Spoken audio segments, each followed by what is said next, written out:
Bonjour à vous. Ce matin, j'ai eu cette petite échange autour de la question du réveil versus de l'éveil avec Wana. Wana, c'est cette personne que j'accompagne actuellement en pause alimentaire, nourriture conscience, pranique, qui en est à son 11e jour de pause alimentaire aujourd'hui même. Donc bravo à Wana.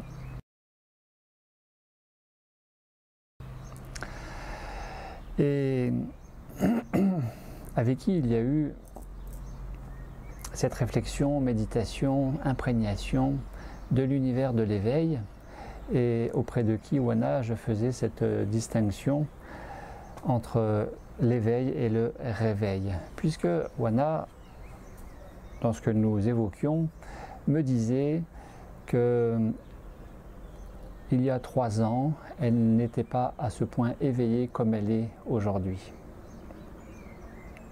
Et par ailleurs, eu égard envers Wana et tout le respect que je lui porte, Wana a régulièrement, si ce n'est tous les jours, d'être révélée dans son niveau de conscience mentalisé du fait de s'exprimer avec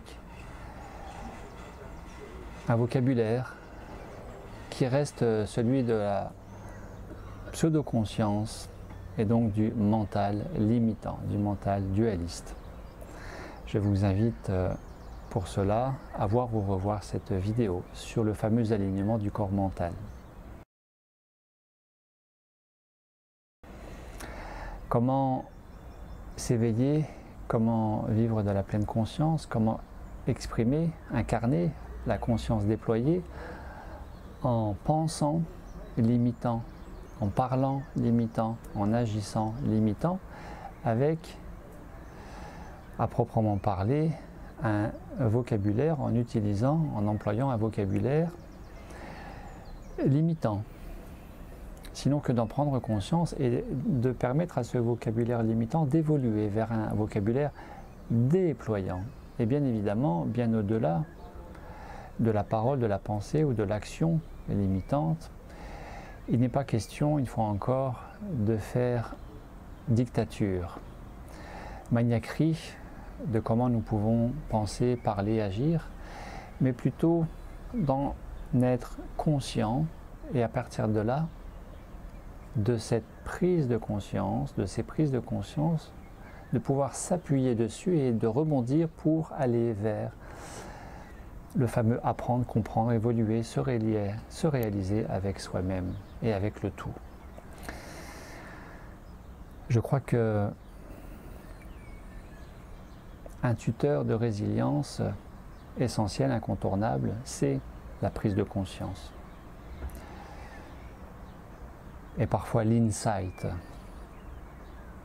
qui est un petit peu plus appuyé, plus puissant que la prise de conscience. Somme toute pouvant être très relatives, autant relatives que subjectives et propres à chacun.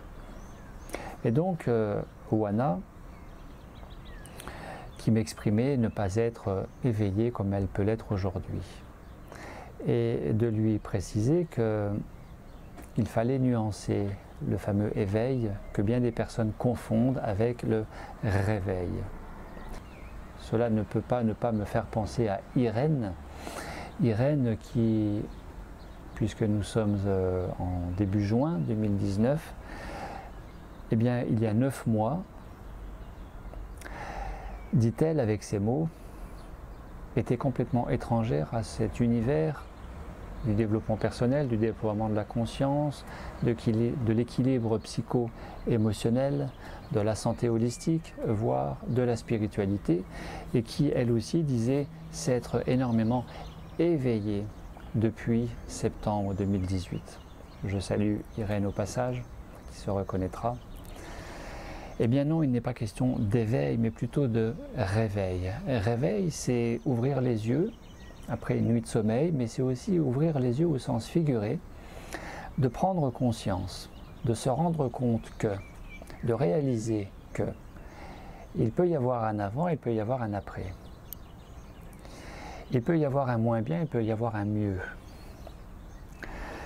Mais ce n'est pas parce que vous vous êtes réveillé que vous êtes éveillé pour autant. Vous pouvez vous être réveillé après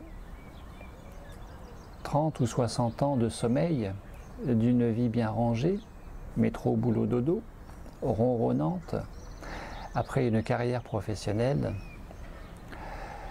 complète auprès d'un même employeur, d'une même institution, et de vous rendre compte que finalement tout ça est bien relatif. Dans le monde très relatif, tridimensionnel, manifesté de la conscience relative, c'est-à-dire, voilà, c'est tout ça, dans ce monde de l'impermanence. Or, tout est destiné à périr dans le monde de la manifestation. Ce corps va périr, la plante va mourir, le bois va disparaître aussi en son temps, autant que cette maison. Seule persistera la conscience qui est infinie, illimitée, joyeuse, libre, joyeuse sans raison, et éternelle, disons-nous, de cette conscience, atemporelle, aspatiale, au-delà du temps et de l'espace.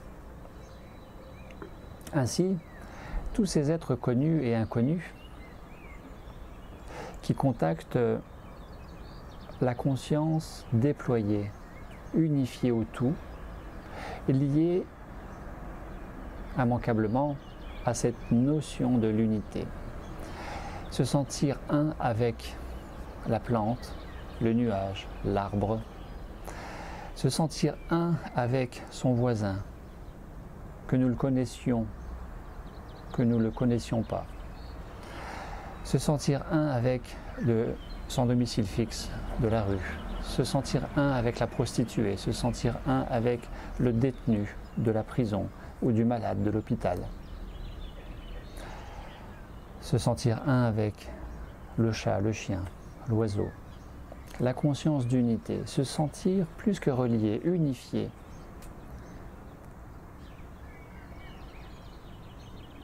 Avec le manifeste, le subtil, le grossier.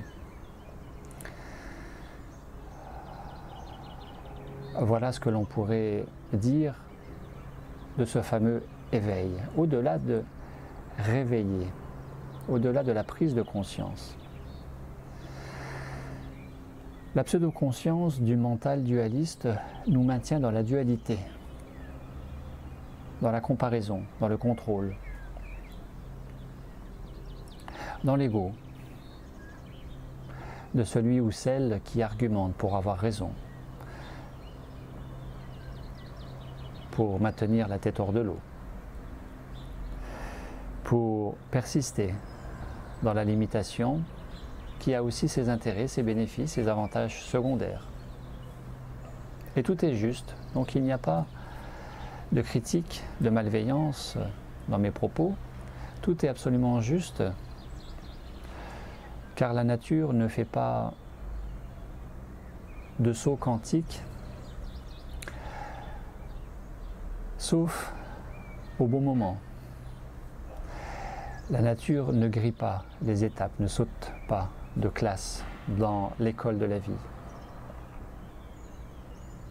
Et les choses sont toujours justes au bon moment et arrivent toujours au bon moment parce qu'elles sont aussi justes. Alors à ce moment-là, pour tout le monde, il me semble.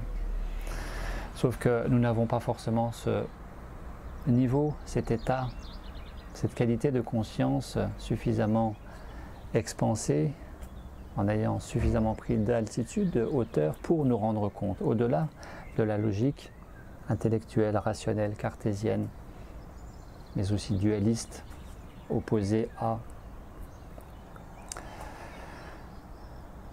pour nous rendre compte que tout est juste. Ainsi, Oana, Irène, vous avez pris conscience, vous vous êtes réveillés et ainsi vous êtes en chemin, au travers de ces petites et grandes pauses alimentaires, au travers des expériences de vie que nous sommes amenés à vivre tous et toutes. Et peut-être un jour, peu importe, de nous éveiller véritablement. Comme s'est éveillé Ramana Maharshi,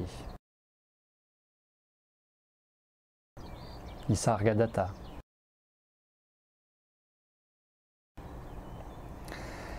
et bien d'autres, qui n'ont pas cherché à s'éveiller, mais qui ont senti un jour la mort arriver, la mort liée au lâcher-prise, à l'invitation par la vie à s'abandonner à ce qui est à ici et maintenant, et de lâcher tout contrôle, et alors de s'éveiller. Et puis de plus en plus, au travers de cette fréquence électromagnétique mesurée par la résonance de Schumann, fréquence planétaire qui nous invite à nous élever, à nous éveiller, à nous mettre en marche, à évoluer avec soi-même, non pas dans le faire plus, le avoir plus, le posséder plus, mais dans le être, tout simplement. Eh bien, de plus en plus de personnes, parmi vous peut-être, certaines personnes se sont spontanément éveillées sans le vouloir. Sans le vouloir, mais parce que de ne rien attendre, de ne rien vouloir, de ne rien chercher, de ne rien forcer, de ne rien retenir, de ne rien analyser, simplement d'être présent, et parfois à l'insu de ces personnes, de s'éveiller, petits ou grands éveils, peu importe, mais de s'éveiller. Comme Ovide, relaté par Jean Bouchard d'Orval, le physicien de Montréal. Ovide qui spontanément s'est éveillé, je crois, de mémoire, était ouvrier à l'usine.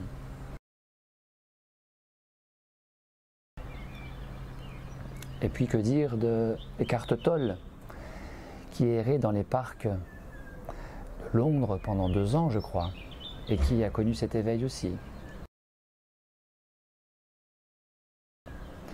Que dire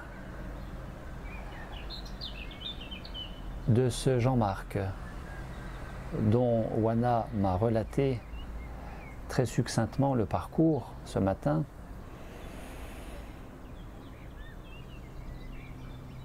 d'avoir canalisé, sans rien vouloir, sans rien chercher, d'avoir canalisé la vibration et l'énergie vivante du végétal, et de s'en être tellement et pleinement senti nourri, que ce Jean-Marc a été 3 mois et demi sans absolument rien manger, spontanément pranique.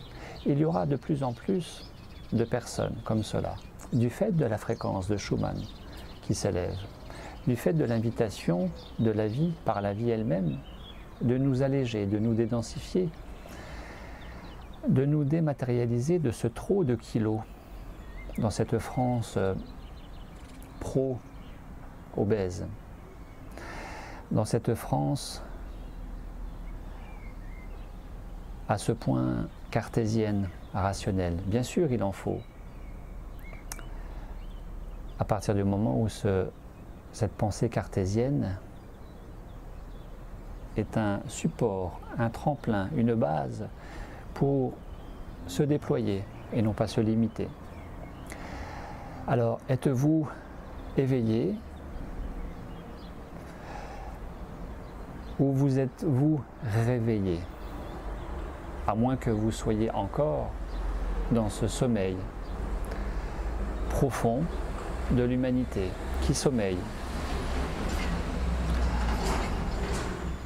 Et qu'en même temps, de plus en plus de personnes se réveillent, s'éveillent, prennent conscience, se mettent en route, en chemin. En chemin vers où, vers quoi? Vers ici, maintenant, partout et nulle part. Telle serait ma définition de la conscience déployée. Ici, maintenant, partout et nulle part. Alors, est-ce que je serai un être éveillé? Eh bien non, je ne suis pas un être éveillé. Je suis à la fois éveillé et à la fois endormi. Je suis à la fois pranique et pas pranique. Je suis à la fois la joie et à la fois la tristesse. Car nous sommes tout cela en même temps. Vous êtes, je suis chaman et je ne le suis pas. Nous sommes tout et rien en même temps. Nous sommes insignifiants et tout-puissants. Nous sommes vulnérables et invulnérables. Nous sommes fragiles et immensément puissants. Nous sommes rien, nous sommes tout. Comme disait Maître Philippe de Lyon, je suis le plus petit de tous, je ne suis rien. Et en étant rien, je suis le tout.